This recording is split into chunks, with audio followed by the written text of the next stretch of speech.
اگر بھی اسے انعام ملے تو کہے گا میں تو اور بہت بڑے بڑے کر چکا ہوں. یاد رہے اس حدیث سے یہ معلوم ہوتا ہے کہ اللہ تعالیٰ کے لیے کوئی مشکل نہیں ہے کہ گناہوں کے بدلے نامہ اعمال میں نیکیاں لکھوا دے. اللہ کے لیے کوئی مشکل نہیں ہے. تو یہ آسان طریقہ ہوا ایک مومن کی زندگی کا کہ مومن زندگی اللہ کے بتائے ہوئے طریقے پر گزارے. کہیں بھی وہ بھٹک جائے تو فوراً توبہ کرے اور اس کی توبہ جو ہے توبۃ نصوح ہونی چاہیے. اب ہم اور آپ کچھ باتیں اس طرح ذہن سے رکھیں کہ توبہ جو ہے نا، توبہ یہ بعد میں کی جاتی ہے، پہلے اللہ کی طرف سے توبہ کی توفیق ملتی ہے. سمجھ رہے ہیں؟ پہلے اللہ کی طرف سے توبہ کی. قرآن مجید میں کئی آیتیں ایسی ہیں جن میں اللہ رب العالمین نے یہ فرمایا ہے کہ میں نے ان کی طرف توبہ کی. اللہ توبہ کرے گا. میں نے مانا کیا بتایا توبہ؟ لوٹنا. یعنی اللہ تعالی کی نافرمانی سے اللہ تعالی بندے سے توجہ ہٹا لیتا ہے. بندے سے توجہ ہٹا لیتا ہے. جب بندہ توبہ کرتا ہے تو اللہ تعالیٰ بندے کی طرف لوٹ کر آتا ہے. یہ اللہ کی توبہ. اسی لیے جب بھی قرآن میں کہیں یہ آتا ہے کہ اللہ نے توبہ کیا تو ہم معنی یہ کرتے ہیں اللہ نے توبہ قبول کیا. اللہ نے توبہ، جبکہ قرآن مجید میں صاف صاف یہی الفاظ ہے کہ اللہ نے توبہ کی. اللہ نے توبہ کیا. ہم معنی کیا کرتے ہیں؟ اللہ نے توبہ قبول کیا. لیکن سورہ توبہ کے اندر آخر کی طرف ایک واقعہ بتایا گیا. ہوا یہ تھا کہ سن 9 ہجری میں رسول کریم صلی اللہ علیہ وسلم کی زندگی میں ایک مشکل جنگ کے حالات پیش آئے. آپ صلی اللہ علیہ وسلم کو تبوک کی طرف سے لڑائی کی آہٹ ملی کہ وہاں مسلمانوں کو مٹانے کی تیاری چل رہی ہے اور اس علاقے میں نصرانی رہتے تھے بڑی تعداد. تبوک مکہ سے 900 مدینہ سے 900 کلومیٹر کی دوری پر، ٹھیک ہے، اور شدید گرمی کا موسم تھا. مدینہ کے صحابہ کرام کا عام مشغلہ اور پیشہ جو تھا وہ کھیتی باڑی کا تھا، اور گرمیوں میں ان کی فصل تیار ہوتی تھی کیونکہ ان کی کھیتیاں کھجور کی تھیں. کس چیز کی؟ ہاں. فصل بالکل تیار ہے، 900 کلومیٹر سفر کرنا ہے، اور جب فصل تیار ہو تو کسان کی حالت مالی اعتبار سے بہت کمزور ہو جاتی ہے کیونکہ وہ سب کچھ اپنا کھیتی باڑی میں لگا چکا ہوتا ہے. اب فصل کا انتظار ہے، ہاتھ خالی ہاتھ، شدید گرمی، فصل تیار، دور دراز کا سفر. مسلمانوں کے لیے یہ حالت بہت مشکل ہے. اللہ کے نبی صلی اللہ علیہ وسلم نے صاف اعلان کیا کہ اس طرف جانا ہے اسلام کے دفاع میں، اسلام کے بچاؤ میں. صحابہ کرام نے اس حال میں بھی آپ صلی اللہ علیہ وسلم کو مایوس نہیں کیا، وہ نکل پڑے. جو منافقین تھے جن کے دل میں ایمان مضبوط نہیں تھا، کسی نے نانی کو بیمار کیا، کسی نے دادی کو بیمار کیا، کسی نے بیوی کو بیمار کیا اور چھٹیاں لے لی، گھر بیٹھ گئے، جیسے اسکول سے عام طور پر کرتے ہیں. ہمارے ایک استاد سے وہ کہتے تھے کہ اب بچوں کی دادیاں اور نانیاں مرنا شروع ہو جائیں گی کیونکہ چھٹی کا ٹائم قریب ہو جاتا تھا، تو وہ کہتے تھے. خیر 3 صحابہ کرام تھے، ہلال بن امیہ، مرارہ بن ربی، کعب بن مالک. ٹھیک ہے، ہمارے استاد جب ہمیں یہ حدیث پڑھا رہے تھے انہوں نے کہا تھا کہ ان تینوں کا نام یاد رکھنے کا آسان طریقہ ہے. ہم نے کہا وہ کیا؟ بولے مکہ یاد رکھنا، تینوں کا نام یاد رکھنا. کیا یاد رکھنا؟ مکہ. مکہ میں کتنے لفظ ہیں؟ 3. کیا کیا؟ میم، کاف، ہاں. انہوں نے کہا میم سے مرارہ بن ربی، کاف سے کعب بن مالک اور ہاں سے ہلال بن امیہ. مکہ یاد رکھنا. آج تک ہمیں مکہ بھی یاد ہے اور تینوں کے نام بھی یاد ہے. تو یہ مرارہ بن ربی، کعب بن مالک، ہلال بن امیہ تینوں صحابہ کرام تھے، پکے مومن تھے، منافق نہیں تھے. ان کے پاس لڑائی کا انتظام بھی اور صحابہ کرام سے بہتر تھا، اچھی سواری، اچھے حالات، سب کچھ تھے. ان کے دل میں بس اتنی سی غفلت آ گئی کہ صحابہ کرام کتنے ہی آگے بڑھ جائیں، ہم اپنی سواری تیزی سے دوڑا کر انہیں پکڑ لیں. صحابہ کرام نکل گئے، یہ کیا رہ گئے؟ پیچھے رہ گئے. جب یہ پیچھے رہ گئے تو انہیں لگا کہ ابھی وہ بہت دور نہیں گئے ہوں گے، ابھی بھی پکڑ لیں گے. پھر اور دیر ہوئی تو پھر انہوں نے سوچا کہ شاید اب ہم انہیں نہیں پکڑ پائیں گے. یاد رہے ہماری زندگی میں نمازوں کے ساتھ بھی یہی حال ہوتا رہتا ہے. جب نماز کا وقت ہوتا ہے تو ابھی ہمیں لگتا ہے کہ بہت ٹائم میں پڑھ لیں, لگتا ہے یا نہیں؟ جیسی نماز کا وقت شروع ہوتا ہے ہمیں لگتا ہے ابھی تو بہت وقت ہے, تھوڑا اور وقت آگے بڑھتا ہے ہمیں لگتا ہے اب بھی بہت وقت ہے, پھر ہوتے ہوتے ایسا ارے ٹائم تو نکل گیا. تو ان کے ساتھ بالکل یہی ہوا کہ انہوں نے شروع میں گھر چھوڑنے کے بجائے انتظار کیا کہ ہمارے پاس سواری تیز تلوار ہے, ہم انہیں پکڑ لیں گے. آخر وہ کیا رہ گئے؟ پیچھے رہ گئے. صحابہ کرام لگ بھگ 19 دنوں میں واپس آئے. ان 19 دنوں میں رسول کریم صلی اللہ علیہ وسلم بار بار انہیں پوچھتے رہے اور یہ ادھر بار بار پریشان ہوتے رہے کہ ہم جا نہیں سکے, کتنا بڑا نقصان ہم نے کیا. بہرحال جب رسول کریم صلی اللہ علیہ وسلم واپس آئے, ان سے بلا کر وجہ پوچھی. انہوں نے چاہا کہ جھوٹ بول کر اپنے آپ کو بچا لیں, مگر ان کے دل نے کہا کہ جھوٹ بول کر بچ نہیں پاؤ گے کیونکہ یہ اللہ کے رسول ہے, اللہ تعالیٰ انہیں سب کچھ بتا دے گا. انہوں نے سچ سچ بتا دیا. اللہ کے نبی صلی اللہ علیہ وسلم نے ان کا تمام مسلمانوں کے ساتھ بائیکاٹ کر دیا. کیا کر دیا؟ کوئی ان سے بولے گا نہیں, کوئی ان سے معاملہ نہیں رکھے گا, کوئی ان سے کچھ نہیں کرے گا. ٹھیک ہے. 40 دنوں تک ان کا یہ بائیکاٹ جاری رہا. 40 دن کے بعد ان کے بائیکاٹ میں تھوڑی اور سختی کر دی گئی. اس کے بعد 50 دنوں میں اللہ تعالیٰ نے ان کی توبہ قبول فرمائی. تو سورہ توبہ میں جہاں ان کی توبہ قبول کرنے کی بات ہے وہاں اللہ تعالیٰ نے فرمایا ثم تاب علیہم, پھر اللہ ان کی طرف توبہ کی. پھر اللہ نے ان کی طرف توبہ. کیا معنی اس کا؟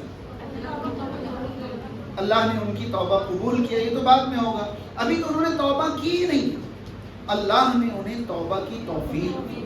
اللہ نے انہیں توبہ کی توفیق دی لیتوبوا, تاکہ وہ توبہ کر لیں. یہاں اللہ تعالیٰ نے اپنی توبہ کا ذکر پہلے کیا. میں سمجھانا چاہتا تھا کہ توبہ جو ہے نا یہ اللہ کی توفیق کے بنا ممکن.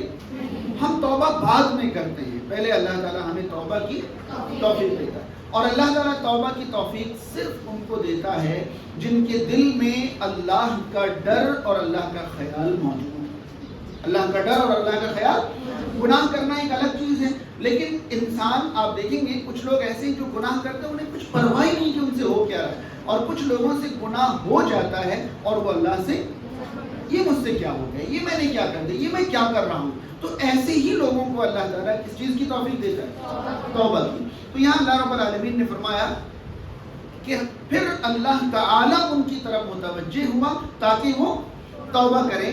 ان اللہ هو التواب الرحیم, یقیناً اللہ تعالیٰ بہت زیادہ توبہ قبول کرنے والا. یاد رہے تواب کا معنی بھی بہت زیادہ توبہ کرنے والا ہوتا ہے, لیکن جب اللہ کے لیے بولا جائے تو توبہ قبول کرنے والا. اور رحیم نہایت رحم فرمانے والا, نہایت مہربان. اب اس سے آگے بڑھیں تو ہمیں معلوم ہوتا ہے کہ توبہ زبانی عمل ہے ہی نہیں. عام طور پر ہم نے توبہ کو کیا سمجھ لیا؟ زبانی عمل. ہمارے معاشرے میں تو مشہور ہے, جیسی کوئی نامناسب بات زبان سے اللہ توبہ اللہ توبہ, یہ کیا ہوتا ہے؟ ہاں, اللہ توبہ کی جگہ ہماری عادت جو ہے وہ نعوذ باللہ کی ہونی چاہیے. رسول کریم صلی اللہ علیہ وسلم اور صحابہ کرام کو جب کوئی ایسی بات کہنی پڑتی تھی جو بات کہنا نہیں چاہتے تھے تو اللہ کی پناہ, اللہ توبہ نہیں کرتے, اللہ کی پناہ کرو. جیسے ہمیں یہ کہنا ہو کہ نصرانی عیسیٰ علیہ السلام کو اللہ کا بیٹا کہتے ہیں, یہ ہمیں ان کی وجہ سے کہنا پڑ رہا ہے. ہم کہنا چاہتے ہیں ایسا نہیں, تو ہم کہیں گے نعوذ باللہ نصرانی عیسیٰ علیہ السلام کو اللہ کا بیٹا کہتے ہیں. یعنی وہ لوگ کہتے ہیں اللہ تعالیٰ ہمیں اپنی پناہ میں رکھے, ہم ایسا نہ کہہ بیٹھے, ہم ایسا نہ کر بیٹھے. تو ایسے موقع پر ہماری عادت کیا ہونی چاہیے؟ نعوذ باللہ کی, یا اللہ کی پناہ. اردو میں ہی کہنا ہو تو اللہ توبہ نہیں, اللہ کی پناہ. توبہ جو ہے یہ زبانی عمل نہیں ہے, اس کا تعلق دل سے. اور دل میں توبہ کے بارے میں 3 تصور ہونا چاہیے. کتنے؟ 3 تصور ہونا چاہیے. پہلا تصور جو ہے, جس گناہ سے ہم توبہ کر رہے ہیں اس گناہ پر حد درجہ کیا ہونی چاہیے؟ شرمندگی ہونی چاہیے کہ جو میں نے کیا ہے یا جو میں اب تک کر رہا تھا یا جو کچھ میں کرتا چلا آیا, میں نے وہ بہت غلط کیا, بہت برا کیا, وہ میرے لیے ہرگز بہتر نہیں تھا جو میں نے کیا یا کرتا آیا. تو اپنے کیے ہوئے پر حد درجہ کیا ہونا چاہیے؟ شرمندہ ہونا چاہیے. اب شرمندگی کا تعلق زبان سے یا دل سے؟ دل سے. ظاہر سی بات ہے انسان دل سے شرمندہ ہوتا ہے، اس کا اثر فیس پر، چہرے پر دکھائی دیتا ہے. انسان کی نظریں جھک جاتی ہیں، انسان کا چہرہ مرجھا جاتا ہے، رونق ختم ہو جاتی ہے. دیکھنے والا سمجھ جاتا ہے کہ یہ دل سے شرمندہ ہے. کبھی بھی آپ نے دیکھا ہے کہ مجرم جب سزا دینے والے کے سامنے آتا ہے تو اس کی گردن جھکی ہوتی ہے، چہرہ جھکا ہوا ہوتا ہے، آنکھوں سے یا تو آنسو کے قطرے ٹپک رہے ہوتے ہیں یا آنکھیں کم سے کم بھری ہوئی ہوتی ہیں. اور کچھ ڈھیٹ قسم کے مجرم ہوتے ہیں، وہ سزا دینے والے کے سامنے بھی ایسے کر کے آگے کھڑے ہو جاتے ہیں جیسے انہیں اپنے کیے پر کوئی پچھتاوا نہیں. وہ توبہ نہیں ہے. اگر کیے ہوئے پر شرمندگی بھی نہ ہو، ہم مسجد میں جائیں اور اللہ میں نے ایسا کیا معاف کر دے، یہ توبہ ہے؟ زبان سے توبہ کیا آپ نے، دل میں اس عمل کے بارے میں شرمندگی کہاں ہے، پچھتاوا کہاں ہے؟ تو توبہ کی پہلی شرط جو ہے وہ گناہوں پر ندامت ہے، شرمندگی. یاد رہے انسان کو اگر کچھ کر کے شرمندہ ہونا پڑے تو کیا بار بار شرمندہ ہونا انسان کو پسند ہے؟ نہیں. تو جب انسان کو گناہوں پر شرمندگی ہوگی تو شرمندگی کی حالت میں وہ لوٹنا پسند نہیں کرے گا. اگر اسے شرمندگی ہی نہ ہو تو کل پھر کر بیٹھے گا. تو اس لیے توبہ کی پہلی شرط کیا ہے؟ گناہوں پر نادم ہونا. اور ندامت انسان کو اس طرف لوٹنے سے روکتی ہے، شرمندگی انسان کو اس حالت کی طرف جانے سے روکتی ہے. کیونکہ انسان شرمندہ ہونا نہیں چاہتا، انسان چاہتا ہے کہ اس کو عزت ملے، ہے نا، انسان کو حوصلہ ملے. اس کو شرمندگی اٹھانی پڑے، ذلالت اٹھانی پڑے، یہ انسان کو پسند نہیں ہے. تو گناہوں سے توبہ کی پہلی شرط یہ ہے کہ ہمیں گناہوں پر کیا کرنا پڑے گا؟ شرمندہ ہونا پڑے گا. اور دوسری شرط یہ ہے کہ ہم گناہوں کی طرف نہ لوٹنے کا پختہ کیا کریں؟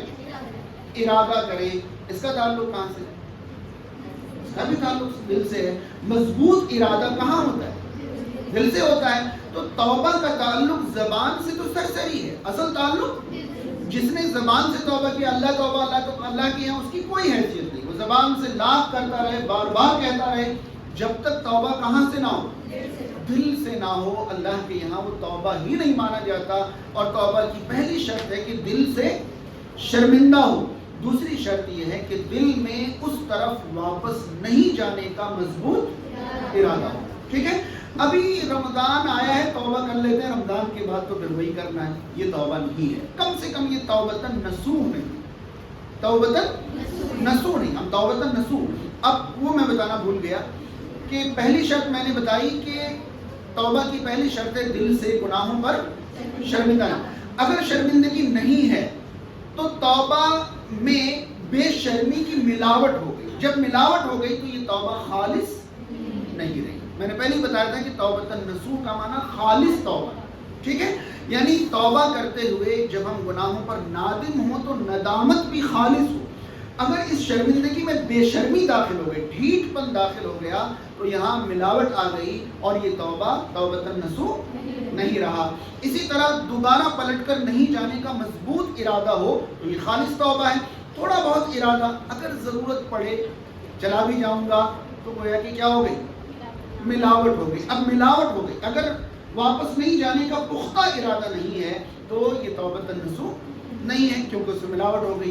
اگر خالص ارادہ ہے تو یہ توبۃ نصوح ہے. تیسری شرط ہے کہ انسان جس گناہ سے توبہ کر رہا ہے اس گناہ کو چھوڑ دے، اس گناہ کو چھوڑ دے.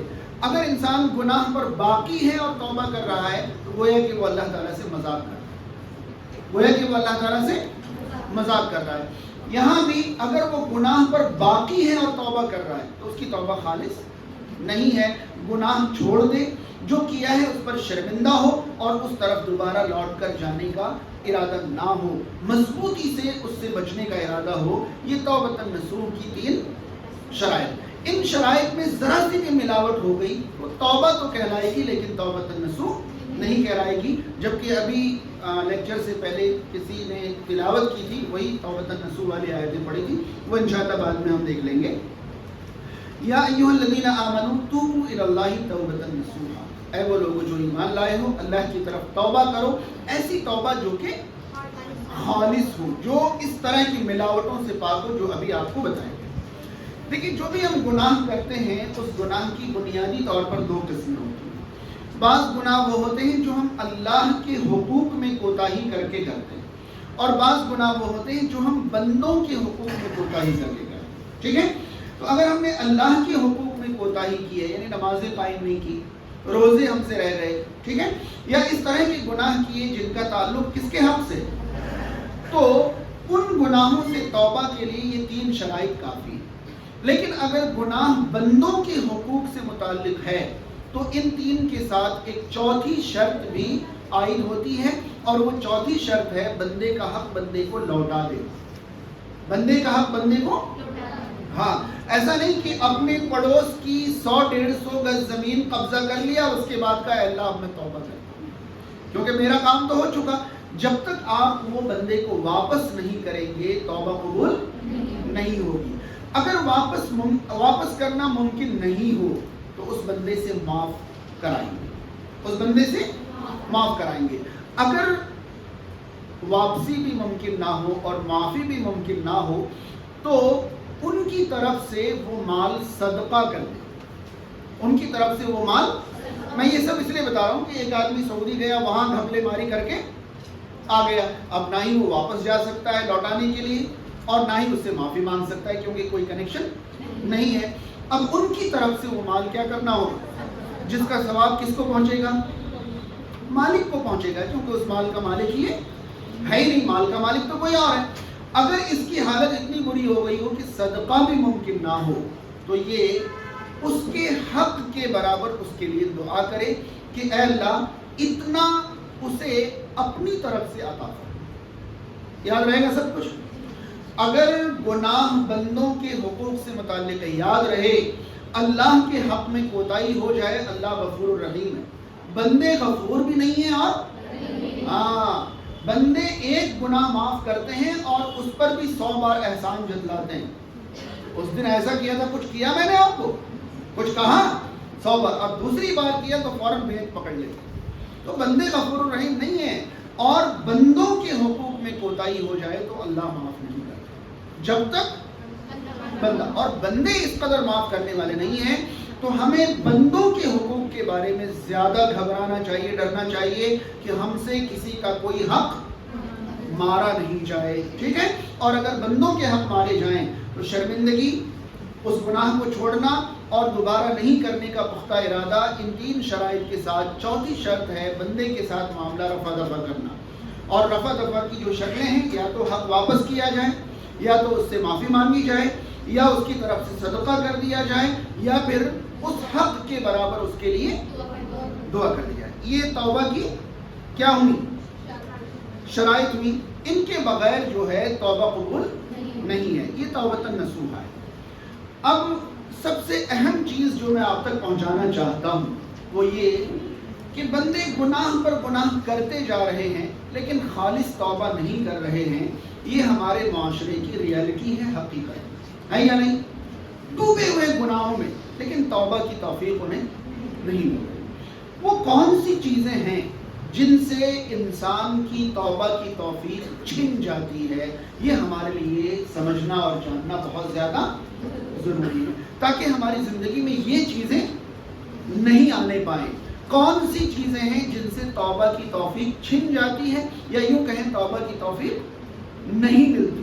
توبہ کی توفیق نہیں ملتی، اور توبہ کی توفیق نہ ملے تو انسان کے بس کی بات نہیں ہے کہ انسان گناہوں سے بچ جائے یا توبہ کرے. سب سے پہلی وجہ توبہ کی طرف توجہ نہیں جانے کی یا توبہ کی توفیق نہیں ملنے کی پہلی وجہ ہے انسان کو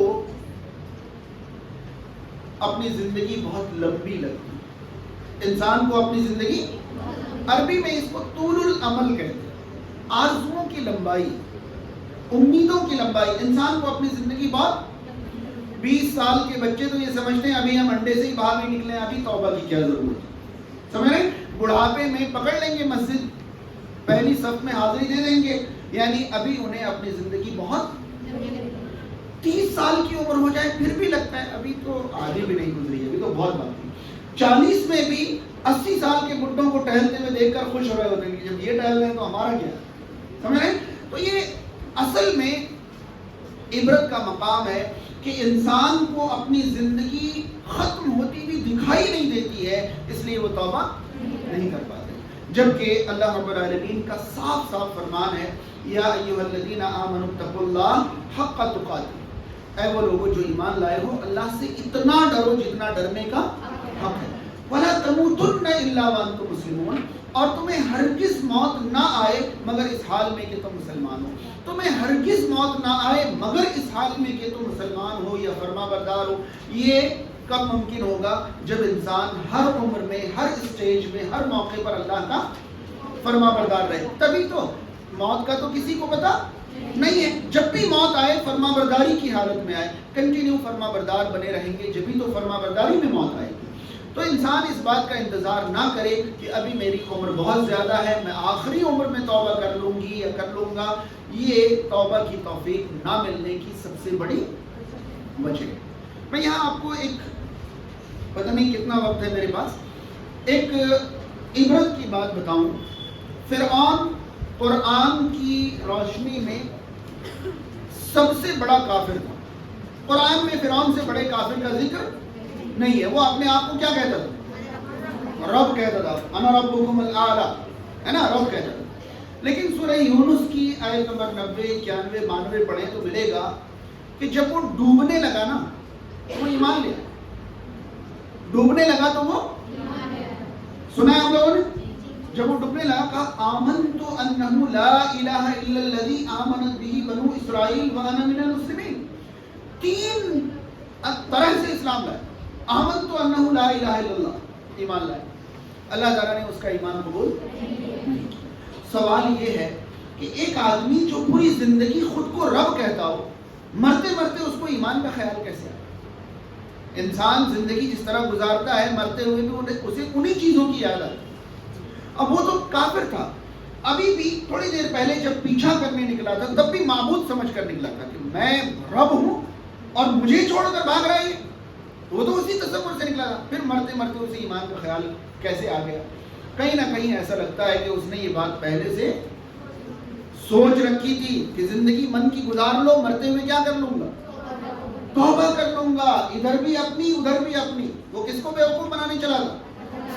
اگر کوئی ابھی منمانی کر کے آخری عمر میں توبہ کرنا چاہتا ہے یا چاہتی ہے، اس کا مطلب وہ اللہ کو کیا بنانا چاہ رہی ہے، اور اللہ تعالیٰ نعوذ باللہ من ذالک۔ سمجھ گئے؟ تو توبہ کے لیے سب سے پہلی چیز یہ ہے کہ ہمارے ذہن میں یہ خیال ہو کہ میری زندگی کسی بھی وقت کیا ہو سکتی ہے، لہذا اپنی عمر کے آخری پڑاؤ کا انتظار نہ کریں، کیونکہ عمر کو لمبا سمجھنا ہی توبہ کی توفیق نہیں ملنے کی پہلی وجہ۔ دوسری وجہ گناہوں کو معمولی سمجھنا، گناہوں کو معمولی سمجھنا۔ یاد رہے ہم بڑے سے بڑا گناہ کرتے رہتے ہیں اور ہمیں لگتا ہے کہ ہم نے کچھ کیا ہی نہیں، ہمیں گناہ بہت معمولی لگتے ہیں، اور گناہ معمولی لگیں تو توبہ کی توفیق نہیں ملتی۔ یاد رہے کاکروچ سے جن کو ڈر لگتا ہو وہ کاکروچ سے بھاگیں گے، اگر کاکروچ سے ڈر ہی نہیں لگتا ہو تو بھاگیں گے نہیں۔ آپ لوگوں میں کاکروچ کا ڈر بہت زیادہ پایا جاتا ہے، گناہوں کا نہیں، ہاں، جبکہ گناہ کاکروچ سے زیادہ خطرناک۔ سارے سائنٹیفک ریسرچ پڑھ کر دیکھ لیں کاکروچ زیادہ سے زیادہ کیا کر سکتا ہے، گدگدی کے علاوہ اور کچھ نہیں کر سکتا، کچھ بھی نہیں کر سکتا، صرف جسم پر چلے، تھوڑی سی سرسراہٹ ہوگی، گدگدی ہوگی، اس کے علاوہ، اور اس سے ایسا ڈرتے ہیں جیسے کوبرا آ گیا سامنے۔ لیکن گناہ جو ہے انسان کو ہلاک کر سکتا ہے، اس کا ڈر نہیں ہے۔ تو اگر ہم گناہ کو معمولی سمجھیں تو توبہ کی توفیق۔ صحیح بخاری کے اندر عبداللہ ابن مسعود رضی اللہ تعالیٰ عنہ کا ایک قول ہے کہ مومن اپنے گناہ کو ایسا سمجھتا ہے جیسے وہ کسی گرتے ہوئے پہاڑ کے نیچے کھڑا ہے اور وہ پہاڑ کبھی بھی اس کے اوپر گر جائے۔ تو یہ چھت اگر ہمارے اوپر گرنے والی ہو تو ہم کھڑے رہیں گے یا بھاگ جائیں گے؟ تو گناہ کو مومن جو ہے وہ گرتا ہوا پہاڑ سمجھتا ہے، اور اسی لیے مومن گناہوں پر باقی بلکہ گناہوں سے نکل کر، اور یہی اسی بھاگ جانے کو ہم کیا کہیں گے؟ توبہ، یہی تو رجوع ہے، بھاگ جاتا ہے. لیکن گنہگار اپنے گناہوں کو ایسے سمجھتا ہے جیسے ناک پر مکھی بیٹھی ہے، کبھی بھی ہاتھ ہلائیں گے مکھی اڑ جائے گی. یعنی آسان لفظوں میں کہیں تو گنہگار گناہوں کو کیا سمجھتا ہے؟ معمولی سمجھتا ہے، جیسے یہ کچھ ہے ہی نہیں. اور مومن جو ہے اپنے گناہوں کو بہت خطرناک سمجھتا ہے. تو توبہ کی توفیق نہیں ملنے کی ایک بڑی وجہ جو ہے وہ گناہوں کو کیا سمجھنا ہے؟ معمولی. گناہوں کو معمولی نہ سمجھیں. ہمارے تاریخ اسلام میں حسن بصری رحمہ اللہ ایک مشہور تابعی گزرے ہیں، وہ کہا کرتے تھے کہ تم نے گناہ میں کیا کیا ہے یہ مت دیکھو، یہ دیکھو کہ نافرمانی کس کی. نہیں آئی بات سمجھے؟ چھوٹا گناہ کریں تو کس کی نافرمانی؟ اللہ کی نافرمانی. بڑا گناہ کریں تو آپ یہ نہ دیکھو کہ آپ نے گناہ کیسا کیا ہے، آپ یہ دیکھو کہ آپ نے نافرمانی کس کی ہے. اللہ کی نافرمانی کر رہے ہیں، یہ معمولی بات ہے نہیں. تو گناہوں کو ہلکا نہیں جاننا. اچھا، تیسری وجہ گناہوں سے معافی نہیں مانگنے کی، توبہ نہیں کرنے کی تیسری بڑی وجہ ہے اللہ کی معافی پر بھروسہ کر لینا. اللہ تعالیٰ بہت زیادہ معاف فرمانے والا ہے. جبکہ ہم اچھی طرح جانتے ہیں قرآن مجید میں جہاں جہاں اللہ تعالیٰ کی معافی کا ذکر ہے وہیں اللہ کی گرفت اور پکڑ کا بھی ذکر ہے. تو گرفت اور پکڑ والی باتیں ہم نبی عبادی انی انا الغفور الرحیم وان عذابی هو العذاب العلیم. میرے بندوں کو بتا دو کہ میں بہت زیادہ غفور ہوں، بہت زیادہ رحیم ہوں، لیکن میرا عذاب بھی بہت سخت ہے. تو یہ دونوں باتیں ایک ساتھ بتائی گئی نا، نبی عبادی انی انا الغفور الرحیم وان عذابی هو العذاب العلیم. تو ہم عذاب والی بات کو بھول جاتے ہیں اور معافی والی بات کو یاد رکھتے ہیں. یہ انسان کی مینٹلٹی ہے کہ انسان ہمیشہ پازیٹیوٹی کو یاد رکھتا ہے اور نیگیٹیوٹی کو بھول جاتا ہے، جبکہ ہونا یہ چاہیے کہ انسان نیگیٹیوٹی کو یاد رکھے، کیونکہ اگر پازیٹیو حاصل ہو جائے تب تو کوئی نقصان ہے ہی نہیں. اگر نیگیٹیو حاصل ہو جائے پھر ساری تھنکنگ تو رہے گی، دھری کی دھری رہ جائے گی نا. دیکھیں میں ایک بہت کام کی بات بتانا چاہتا ہوں، بہت اچھی طرح ذہن کے دروازے کھولنے اور سمجھیں. جہنم سے بچنا اور جنت میں جانا دونوں ایک ہی چیز ہے یا نہیں؟ جو جہنم سے بچا وہ کہاں چلا گیا؟ جنت میں چلا گیا. اور جو جنت میں چلا گیا وہ جہنم سے بچ گیا. دونوں ایک ہی چیز ہے نا. لیکن اس کے اثرات جو انسان کے اوپر مرتب ہوتے ہیں اس کے اعتبار سے دونوں میں بہت زیادہ فرق ہے. جہنم سے بچنے کا تصور اور جنت میں جانے کا تصور، ان دونوں کے اثرات زندگی پر بہت الگ مرتب ہوتے ہیں. سمجھیں جو میں سمجھانا چاہتا ہوں. انسان جنت میں جانا چاہتا ہے، پازیٹیو تھنکنگ، مجھے کہاں جانا ہے؟ جنت میں جانا ہے. اب جنت میں جانے والے اعمال کون سے ہوتے ہیں؟ نیکیاں ہوتی ہیں. ٹھیک ہے، اب وہ نیکیاں کرتا چلا جا رہا ہے کیونکہ اسے کہاں جانا ہے؟ جنت میں جانا ہے. اب اس کے مائنڈ میں جہنم سے بچنے کا تصور یا تو نہیں ہے یا تو کم ہے، تو وہ نیکیاں کرتا چلا جا رہا ہے کیونکہ اسے جنت میں جانا ہے. دوسرا ایک بندہ جو کہ جہنم سے بچنا چاہتا ہے، تو جہنم میں لے جانے والے اعمال کون سے؟ برے اعمال. تو جو جہنم سے بچنا چاہتا ہے نا وہ برائیوں سے بھی بچتا ہے اور نیکیاں. آئی بات سمجھ میں؟ جس کے ذہن میں جہنم کا ڈر جنت میں جانے سے زیادہ ہو وہ نیکیاں تو کرے گا ہی کرے گا، وہ نیکیاں تو کرے گا ہی کرے گا، ساتھ ہی وہ کیا کرے گا؟ جہنم سے بچنا ہے نا، وہ برائیوں سے. کیونکہ ہر گناہ کے وقت اس کے مائنڈ میں پہلے سے یہ تصور ہے کہ مجھے جہنم میں نہیں جانا ہے. کہاں جانا ہے وہ تو بہت ادلا ہے، لیکن کہاں نہیں جانا ہے وہ بہت کلیئر ہے. تو وہ تھوڑا سا بھی گناہ کرنے جائے تو یہ جو تھنکنگ ہے نا اس کی کہ مجھے جہنم میں نہیں جانا ہے، یہ اسی گناہوں سے بچائے. اب آپ غور کریں، ہمارے سماج میں جنت تلاش کرنے والے کتنے لوگ ہیں جن کے اندر نیکیاں پائی جاتی ہیں لیکن ساتھ میں برائیوں کا بھی بھنڈارا لگا ہوا ہوتا ہے. کیوں؟ جہنم سے بچنے کا تصور جو ہے